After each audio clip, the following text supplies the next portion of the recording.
Okay, so in the previous video, we kind of set up all of the basics of organizing, the specialization or differentiation, kind of use the term synonymously, um, and the integration and the nature of interdependencies that will influence that. Uh, Talked about the need to focus on tasks and break things up, but also put things back together, and how the organizing process kind of sets us up for what we're going to be able to do well, what things we're not going to be able to do as well, and all of the bits that go with the structure, the control, um, the staffing, the rewards, all of those different pieces that make up organizing. Oh, we're back now to our basic framework. Environment, and we said, remember that the nature of the environment may influence whether we are more mechanistic or more organic, the strategy that responds to the environment. And then again, we're looking for the capabilities that support the strategy and the importance of how we organize in unleashing those capabilities. So, with all that as kind of a backdrop, we can now begin to think about how we structure. And when you really think about the structure and the way we organize, it's ultimately a matter of information processing.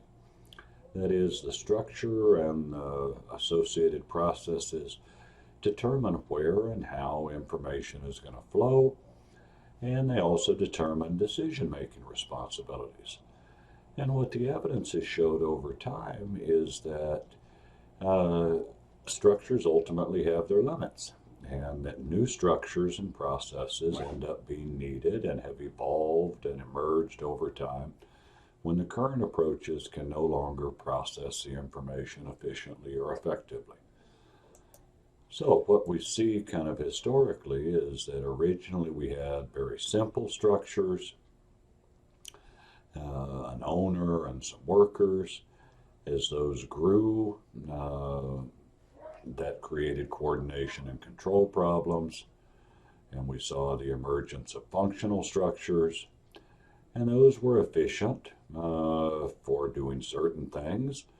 But then, as companies added additional products, reached out to different markets, again, that growth created coordination and control problems, and we saw the emergence of the multi-divisional structure. So the simple structure is easy enough. Again, an owner makes all the decisions and some workers.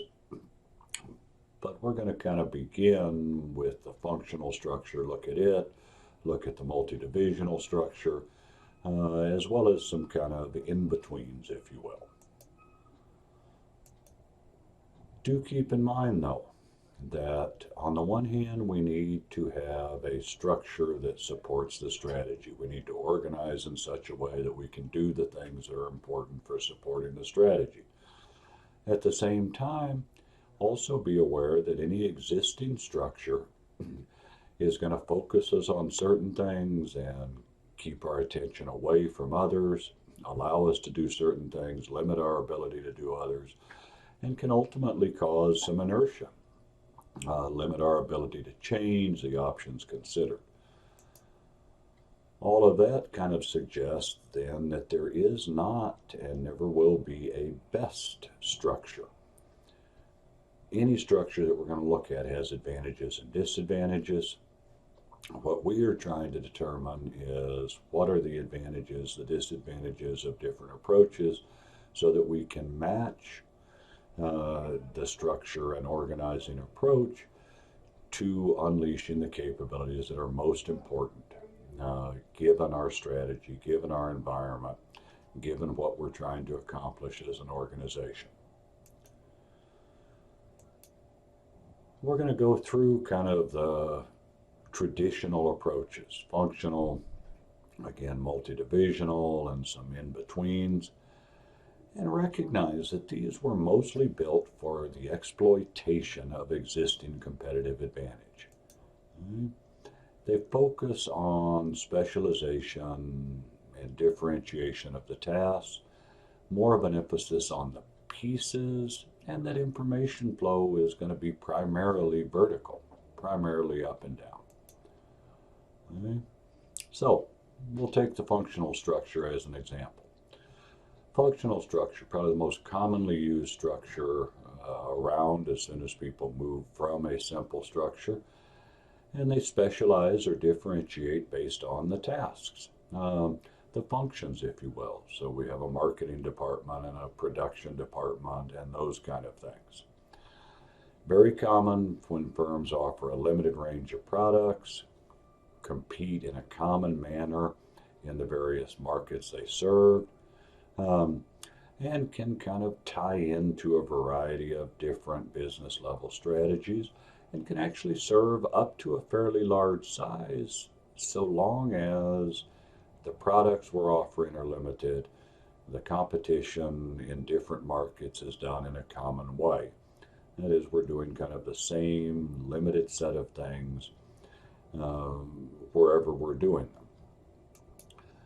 In a picture, it would look something like this. All right, there's your top management, and in this particular example, I have drawn in designers as one department, production as another, accounting, and then marketing and distribution. Do recognize that in any of these examples, this is not limited. I could add in an HR department here, I could add in a separate finance department, but the picture begins to get messy, so I'm not trying to weigh one department over another, just give you an idea that in a functional structure, we group by task. All right. The first cut below top management is going to be specialized work. This has good and bad associated with it. All right. In terms of advantages, you get real specialization of skills. All of your designers are working together. All of your production people are working together. Marketing, HR, whatever it might be. And that allows for capturing of economies of scale that might be available.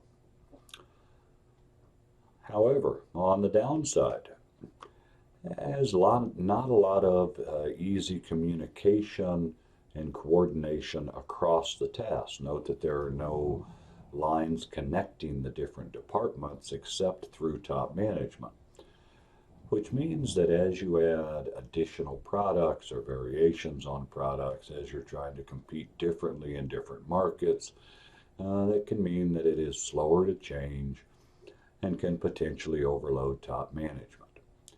So what do you see as a response to this? Well, as companies started trying to diversify a little bit, add some additional products, branch out into new markets, compete differently in response to different geographic markets, what have you, they needed a new way of organizing. And what we found was that they tended to move to a grouping by output, the multi-divisional or M-form structure. Here, our first cut, the differentiation, the specialization, is going to be by some complete output. That is, product lines, markets, customers. I'll show you several examples in 1 second. And this allows a firm competing in many different areas to have separate units for each area. Again, this is going to be known as a grouping by output or a multi-divisional structure.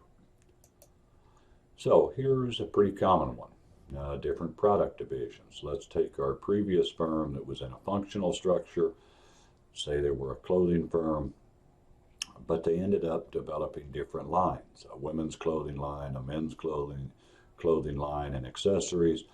And it got harder for production to account for a single production area to account for all three of those lines. Harder for marketing to focus on all three of those lines, the designers, etc. So one response is to break them into a grouping by output, a multi-divisional form that's focused on product divisions, a women's clothing line, a men's clothing, an accessories line, each of which then has its own set of functional tasks or specialists within them. Okay, well, that's good because now the production people in women's clothing don't have to worry about what's happening in production of men's clothing or production of accessories. The designers for men's clothing can focus only on men's clothing. They don't have to care what's going on in the other divisions. And that can be a helpful thing. It reduces the need for information processing, makes it easier, lets people focus on a limited set of tasks. However, it's got some costs with it. Oh, if we go here to, well, show you a couple of other examples before I get there. Same notion, except here, instead of breaking into product divisions, we are broken up by geographic. So same company, but it's competing in clothing in the US, Europe, Japan, breaks those into separate divisions. Again, the functionalists in each division don't have to worry about what's happening in the other. They focus only on their output. We can also make it really messy and make multiple divisions. So in the US, we now have a women's clothing division, a men's clothing and an accessories. In Europe, men's and accessories. I don't know why they lack of space really in my picture, but maybe they didn't want to get involved into the women's clothing market in Europe. And then Japan has all three. And again, each division under the divisions now has its own functional specialist because ultimately we have to do the tasks. The question is, are they the first cut, the second cut, the third cut? So what do we get now, good and bad, if we group by output, by products, by market, by customers? Well, now we can more easily coordinate the tasks necessary for the output. Again, the specialists in each area can focus only on the tasks necessary for that output. That can make it more responsive, more adaptive to whatever the output is, the product line, the geographic market, a particular customer group. Also allows for profit center accountability. It's a new notion we haven't put in yet. We'll come back to it in controls when we meet on Thursday. But the idea is that if it is a whole separate division, if it is essentially its own company, so let me back up here, show you this again. All right, the whole women's clothing you could almost pull off and call that a whole separate unit, right? So now we can calculate both their costs and the revenues from the women's clothing line and figure out their profits, compare those to the men's clothing division or the accessories. Similarly, if we were in the US division, we could calculate their profits, their revenues and costs and the profits, compare that versus Europe, Japan, etc. And we could even do it multiple times here in this function. So advantages include coordinate the tasks for the output, be responsive and adaptive to that output, and allow for profit center accountability, but always a downside. Disadvantages: poor sharing of skills and information across the outputs. All right, how do you get information from production in one unit over to production in another unit? How do you get things that might be valuable that are learned from production in the women's clothing division to be utilized over in the men's clothing division? And that's a downside of using this structure because you don't have all of your specialists working together. Also means that coordinating organization-wide actions can get difficult. People tend to focus and identify with their division, not with the organization as a whole. And it absolutely raises costs because we're duplicating the tasks. Instead of one production department, we have three. Instead of one marketing department, we have three or four or five, depending how many divisions you have. And in theory, we're breaking up the work of all of those, but in practice, every time you have a new unit, there are additional costs with it. So, good and bad. You've gained some things by moving from focusing on tasks, that is the functional structure, to grouping by output, the multi-divisional structure, but you have given up some things as well. So at this point, one could ask the question, okay, is there a way to kind of combine these things?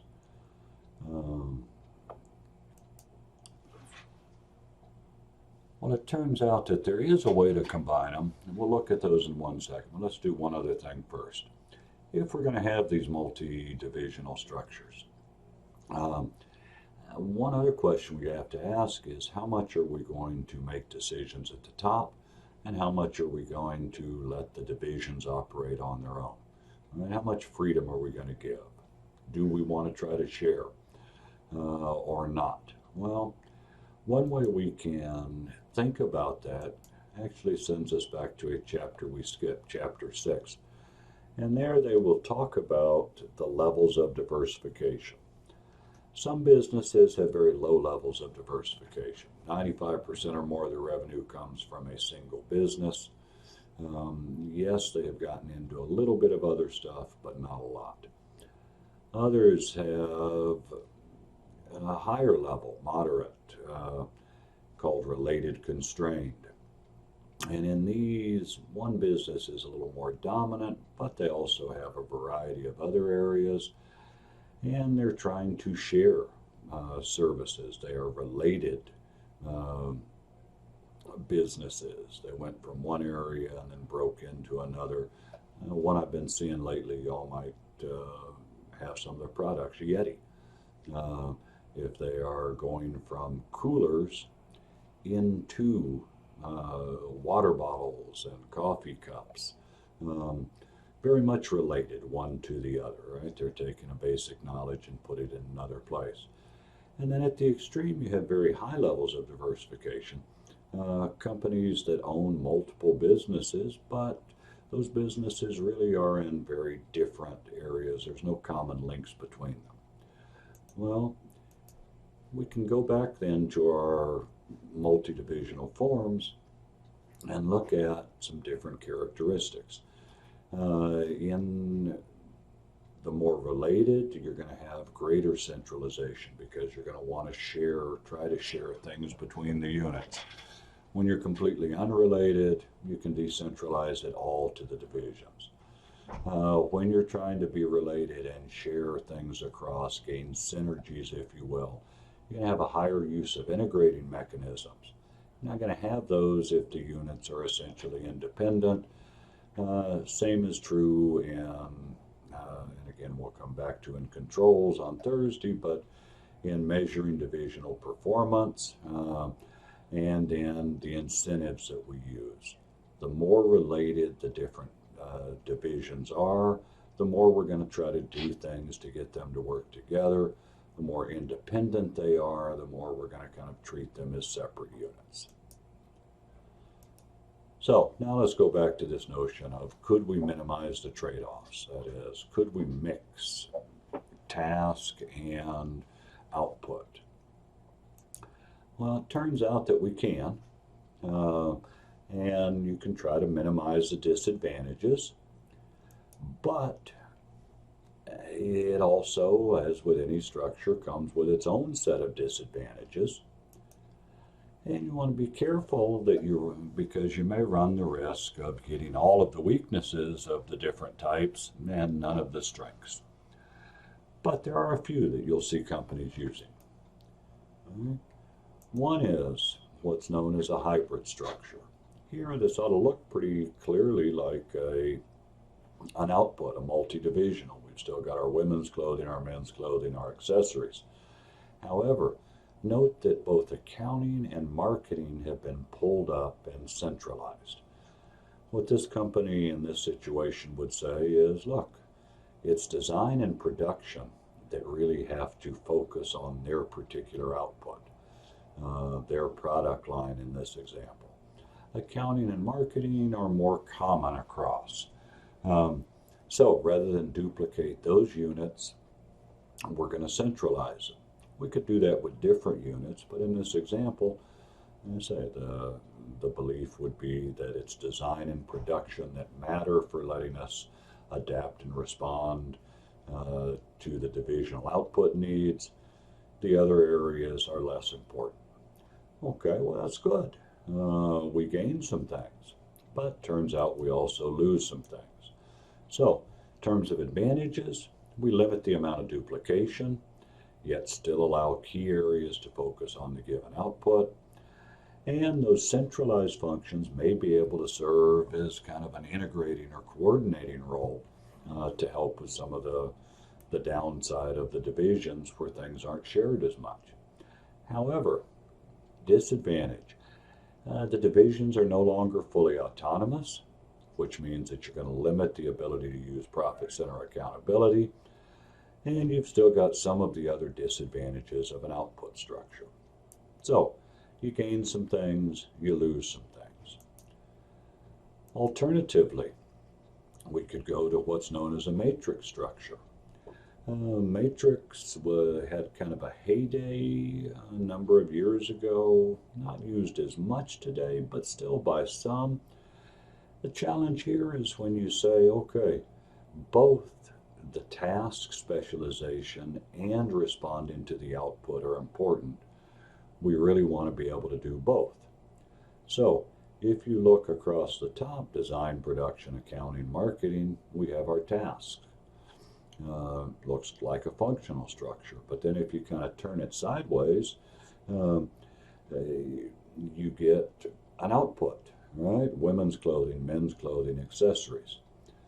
So the way a matrix is supposed to work is that the units down the left side, in this case the different product managers, have the authority to coordinate and pull people from across the different functional areas to help coordinate and respond to the needs of their particular product division.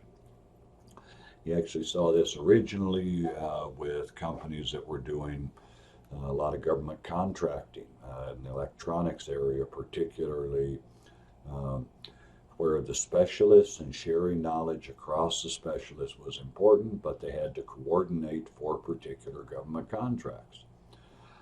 Oh, again, in theory looks like great, kind of the best of both worlds. But again, you've got advantages and disadvantages.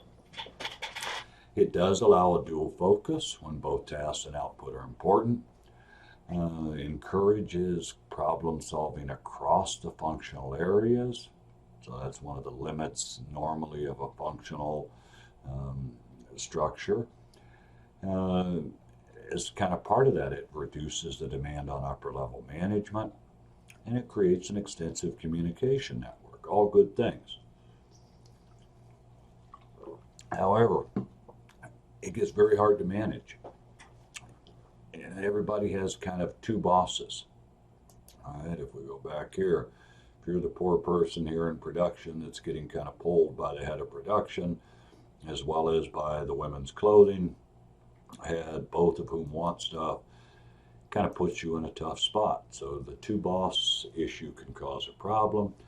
Managers can have conflicts as they jockey for key subordinates because they each want some of the best people out of the various functional areas. And the good and bad, the greater communication network can also sometimes lead to slower decision making. So in certain situations, this may be appropriate, but it's again going to come at a cost. So maybe we'll come back to this notion where we kind of started with the fundamentals of organizing. Right? Is that there is not a best structure. Any of those we've looked at have good things, real advantages, and disadvantages. What you have to do ultimately is determine what capabilities are the most important to achieving your competitive advantage, and then organize in such a way that those capabilities are best unleashed.